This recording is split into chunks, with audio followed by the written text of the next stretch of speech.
আসসালামু আলাইকুম, চলে এসেছি নতুন আরও একটি ভিডিও নিয়ে তোমাদের জন্য। অষ্টম শ্রেণীর সকল শিক্ষার্থী বন্ধুদের জানাচ্ছি অনেক অনেক শুভেচ্ছা ও স্বাগতম। তো আজ চলে এসেছি তোমাদের অষ্টম শ্রেণীর বাংলা বইয়ের চতুর্থ অধ্যায়ে শব্দ বুঝি বাক্য লিখি এই টপিকটা নিয়ে ডিসকাস করতে। আশা করছি শুরু থেকে শেষ পর্যন্ত আমাদের সঙ্গেই থাকবে, কারণ এখানে তোমরা তোমাদের সকল প্রকার কোশ্চেনের অ্যান্সার প্লাস ছক সমাধান সহ এই ভিডিওটি পেয়ে যাবে। তো চতুর্থ অধ্যায়ের যেটা আমরা প্রথমেই দেখতে পাচ্ছি, প্রথম পরিচ্ছেদ কি আছে? প্রথম পরিচ্ছেদে আছে সমাস, উপসর্গ এবং প্রত্যয়। তো আমরা কম বেশি সমাস, উপসর্গ, প্রত্যয় সম্পর্কে জানি, কিন্তু এখানে আমরা আরও ডিটেইলে বিষয়টা সম্পর্কে জানব। তো দেখো এখানে কি বলেছে, নিচের গদ্যাংশটি এস ওয়াজেদ আলীর 1890 থেকে 1951, কি বলতো, এস ওয়াজেদ আলীর জন্মসাল 1890 এবং মৃত্যুসাল 1951, ঠিক আছে। লেখা একটি প্রবন্ধের অংশ, অর্থাৎ এই অংশটি এস ওয়াজেদ আলীর লেখা একটি অংশ, ঠিক আছে।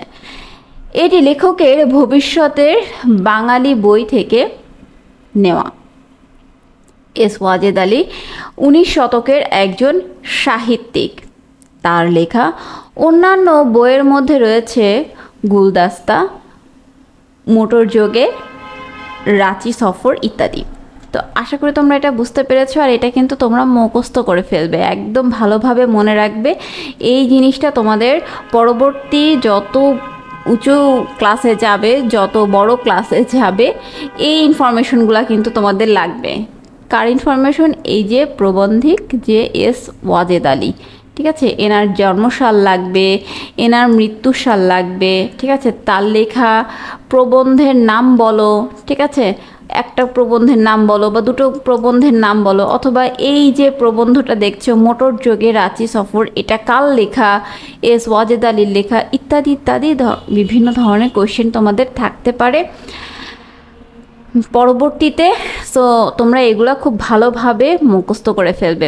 এই জন্যই এটা আমি তোমাদেরকে ভালোভাবে বলে বোঝানোর জন্যই এতটুকু বললাম। আর এই যে ব্যক্তিগত তার লেখা, যে এখানে একটা গদ্যাংশ, তার কিছুটা অংশ এখানে যেটা দেওয়া, তো এইটার সম্পূর্ণটা আমি এখন এখানে পড়বো না। ব্যক্তিগত স্বার্থ, সামাজিক স্বার্থ, এটা তোমরা বাসায় পড়ে নেবে, ঠিক আছে। কারণ এটা পড়তে গেলে, এটা পড়ে বোঝাতে গেলে অনেক সময় লাগবে। সো আমরা এত সময় নিতে পারবো না, আমরা সংক্ষেপে ভিডিওটা তৈরি করার চেষ্টা করছি। তো আজকে আমরা আলোচনা করব 4.1.1 বিভিন্ন গঠনের শব্দ খুঁজি। বিভিন্ন গঠনের শব্দ খুঁজি কি বলেছে দেখো, উপরের গদ্যাংশটি থেকে কমপক্ষে দুটি করে সমাস, উপসর্গ ও প্রত্যয়ের মাধ্যমে গঠিত শব্দ শনাক্ত করো। প্রথম কলামে শব্দ লিখবে, দ্বিতীয় কলামে শব্দটিকে ভাঙবে এবং তৃতীয় কলামে শব্দটি কিভাবে গঠিত হলো তা লিখবে। লেখা হয়ে গেলে সহপাঠীদের সঙ্গে আলোচনা করো এবং প্রয়োজনে সংশোধন করো। 3 ধরনের গঠিত শব্দের একটি করে উদাহরণ দেখানো হলো। তো এখানে একটি করে উদাহরণ দেখিয়ে দিয়েছে। তো এইটুকু পড়ে আমরা না কিছুই বুঝতে পারবো না যে এখানে কি বিষয় বলেছে না বলেছে। সো এইটা আমাদেরকে বুঝতে হলে আমাদেরকে কোথায় যেতে হবে? এই যে আমাদেরকে বুঝতে হবে সমাস, সমাসটা কিভাবে, সমাস শব্দটা কিভাবে গঠিত হয়, আগে আমাদেরকে সেটা বুঝতে হবে, তাই না? আচ্ছা দেখো এখানে কি বলেছে, সমাস শব্দ গঠনের একটি প্রক্রিয়া। দুটি শব্দ মিলে যখন একটি শব্দে পরিণত হয় তখন তাকে সমাস বলে। কি কি? দুইটি শব্দ, ঠিক আছে, অর্থাৎ অর্থবহ দুটি শব্দ। আমি আবার বলছি, অর্থবহ দুটি শব্দ মিলে যখন একটি শব্দ হয় তখন তাকে সমাস বলে। যেমন মা, মা শব্দের একটা অর্থ আছে, বাবা শব্দেরও একটি অর্থ আছে। তো মা যোগ বাবা দুইটি শব্দকে যদি আমরা একত্রিত করি তাহলে কি হবে? মা বাবা। মা বাবারও কিন্তু একটা আলাদা একটা অর্থ আছে, তাই না? আচ্ছা আবার দেখো, সিংহ যোগ আসন, সিংহ, সিংহর কিন্তু একটা অর্থ আছে, আসনেরও একটা অর্থ আছে। আবার সিংহাসন, সিংহাসনেরও একটা অর্থ আছে, তাই না? তাহলে কি বুঝলাম আমরা? সমাস যে শব্দগুলো, সমাস দ্বারা গঠিত যে শব্দগুলো, সেই শব্দগুলো কি হবে?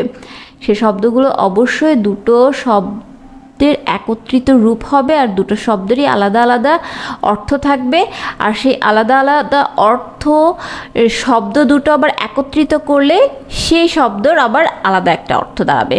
এটাই হচ্ছে সমাস দ্বারা শব্দ গঠন। ঠিক আছে, এটা আমরা বুঝলাম। আচ্ছা, তাহলে আমরা কিন্তু আমি আবার বলছি, দুটো শব্দেরই যখন অর্থ আমরা বের করতে পারবো, দুটো শব্দেরই যখন অর্থ থাকবে, সেই দুটো শব্দকে একত্রিত যখন করব তখন কিন্তু সেটা সমাসের মাধ্যমে শব্দ গঠন বলা হবে। এরপরে দেখো কি বলেছে, এরপরে আমরা দেখব উপসর্গ। উপসর্গ মাধ্যমে কিভাবে শব্দ গঠন করা যায়। দেখো এখানে কি বলেছে, যেসব শব্দের প্রথম অংশ সাধারণত কোনো অর্থ প্রকাশ করে না।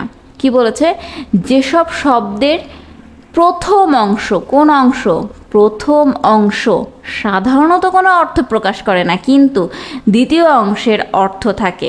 কোন অংশের অর্থ থাকে?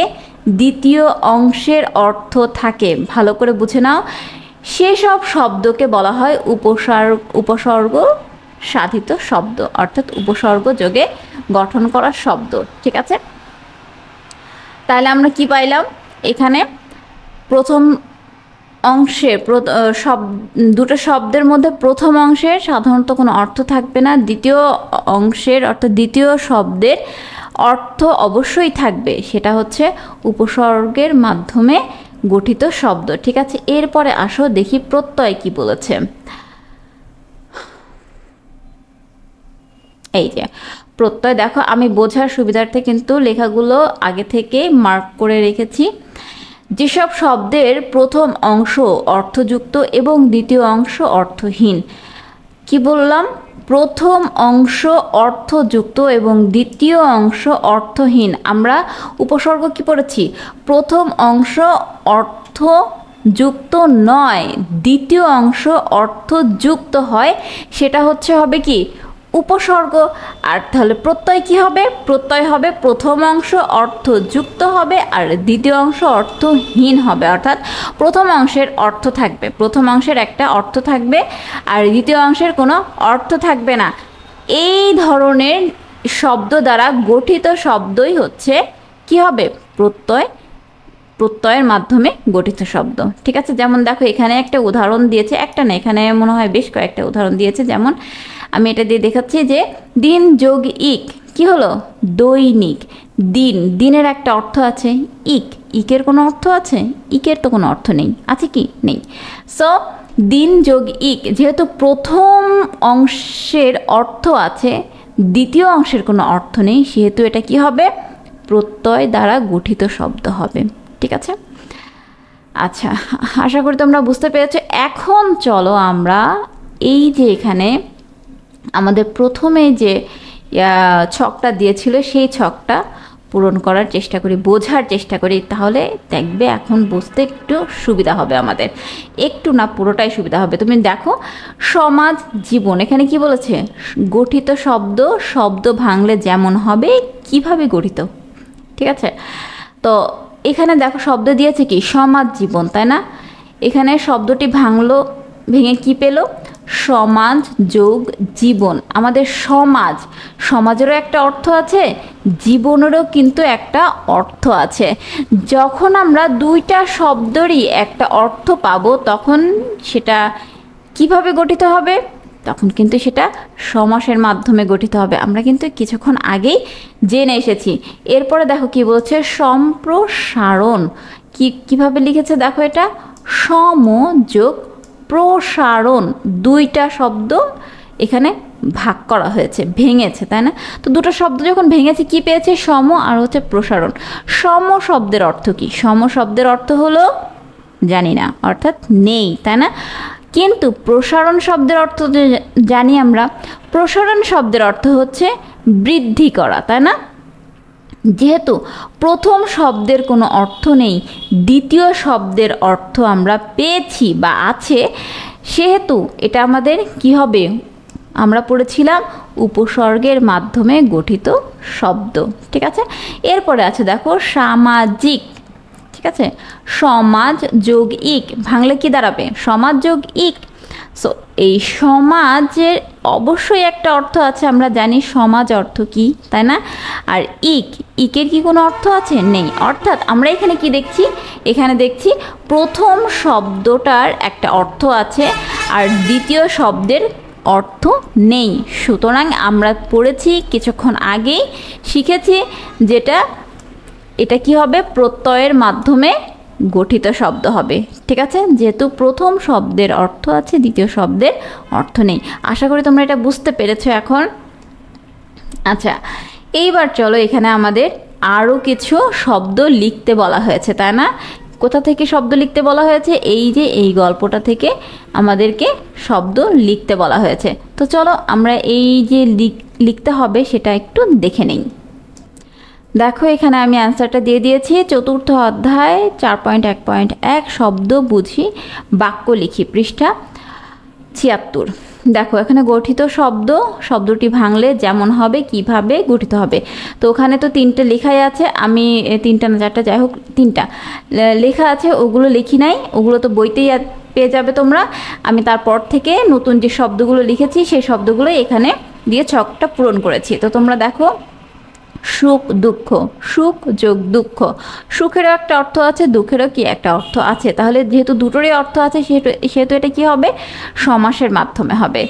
বিষয় সম্পত্তি, বিষয় যোগ সম্পত্তি, তো বিষয় সম্পত্তি দুটোরই অর্থ আছে, তাই না? তো এটা কি হবে? সমাসের মাধ্যমে হবে। আচ্ছা, অধিকার, অধি যোগ কার, অধীর কি কোনো অর্থ আছে? অধীর কোনো অর্থ নেই, কিন্তু কারের একটা অর্থ আছে, কার কাছে, কার জন্য, তাই না? তো যেহেতু কারের একটা অর্থ আছে সেহেতু এটা কি হবে? উপসর্গের মাধ্যমে। ঠিক আছে। আচ্ছা, এখানে দেখো, ইতিহাস, ইতি যোগ হাস, দুটো শব্দ। তো হাসের কিন্তু কোনো অর্থ নেই, অর্থ আছে কিসের? ইতির অর্থ আছে। ইতি অর্থ কি? সমাপ্ত, শেষ, তাই না?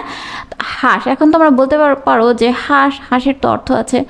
হাঁস যেটা আমরা জানি, তাই না? 2 পায়ের একটা প্রাণী হাঁস, তাই না? তো এই হাঁস কিন্তু ওই হাঁস না, কারণ ওই হাঁস লিখতে হলে একটা এই হয় আকার, হর উপরে একটা চন্দ্রবিন্দু হবে। ঠিক আছে, চন্দ্রবিন্দু যেহেতু নেই সেহেতু এই হাঁসের কোনো অর্থ নেই। ইতির একটা অর্থ আছে, এই জন্য এটা কি হবে? প্রথম শব্দের অর্থ আছে, দ্বিতীয় শব্দের অর্থ না থাকলে হবে প্রত্যয়ের মাধ্যমে। এরপরে আছে প্রভাব, প্রযোগ ভাব, প্রর কোনো অর্থ নেই, ভাবের একটা অর্থ আছে, কি হয়ে যাবে? উপসর্গের মাধ্যমে। এরপরে কি আছে? দৈনিক, দিন যোগ ইক, দিনের একটা অর্থ আছে, ইকের কিন্তু কোনো অর্থ নেই। যেহেতু প্রথমটার অর্থ আছে, দ্বিতীয় শব্দের কোনো অর্থ নেই, সেহেতু এটা কি হয়ে যাবে? প্রত্যয়ের মাধ্যমে। ঠিক আছে। ক্ষুদ্রতর, ক্ষুদ্র যোগ তর, ঠিক আছে, ক্ষুদ্রের একটা অর্থ আছে, তরর কি কোনো অর্থ আছে? তর কোনো অর্থ নেই, তাহলে এটা কি হবে? প্রত্যয়ের মাধ্যমে হবে। ঠিক আছে। নায়ক, নি যোগ অক, নি যোগ অক, নির একটা অর্থ আছে, তাই না? যেমন করিনি, যাইনি, বলিনি, নির একটা অর্থ আছে, কিন্তু অকের কোনো অর্থ আছে? অকের কোনো অর্থ নেই, সুতরাং এটা কি হবে? প্রত্যয়ের মাধ্যমে হবে। তো আশা করি তোমরা এটা বুঝতে পেরেছো। তো নেক্সটে কি আছে? নেক্সটে আছে হচ্ছে শব্দ গঠন, সমাস। ঠিক আছে, তো এটা আমরা পরবর্তী ভিডিওতে আলোচনা করব। পরবর্তী ভিডিওতে আলোচনা করে আমরা এইখানে যে ছকটা আছে সেই ছকটা নিয়ে আমরা সমাধান করব। আশা করি আমাদের সঙ্গেই থাকবে। দেখা হচ্ছে নেক্সট ভিডিওতে। সে পর্যন্ত সবাই ভালো থেকো আর আমাদের চ্যানেলটির সঙ্গে থেকো। সাবস্ক্রাইব করো, লাইক করো, শেয়ার করতে ভুলো না, আর অবশ্যই কমেন্ট করো। তোমরা অনেক ভালো ভালো কমেন্ট করছো, তোমাদের এই কমেন্টগুলো দেখেই কিন্তু আমি আরও ইন্সপায়ার হয়েছি। যদিও অনেক দিন পরে ভিডিও দিচ্ছি, সেটার কারণও সেই কমেন্টগুলোই। তোমরা অনেক ভালো ভালো কমেন্ট করছো, আমি ভিডিওটা বানানোর জন্য আরও আগ্রহী হয়েছি যে না, আসলে আমার এই টপিকটা শেষ করতে হবে তোমাদের জন্য, শুধুমাত্র তোমাদের জন্য। সো তোমরা আরও কমেন্ট করো, আমি এভাবে করেই তোমাদের সাপোর্ট পেতে চাই, এভাবে তোমাদের সঙ্গে গুটি গুটি করে এগিয়ে যেতে চাই। সো দেখা হচ্ছে নেক্সট ভিডিওতে। সে পর্যন্ত সবাই ভালো থেকো। আল্লাহ হাফিজ।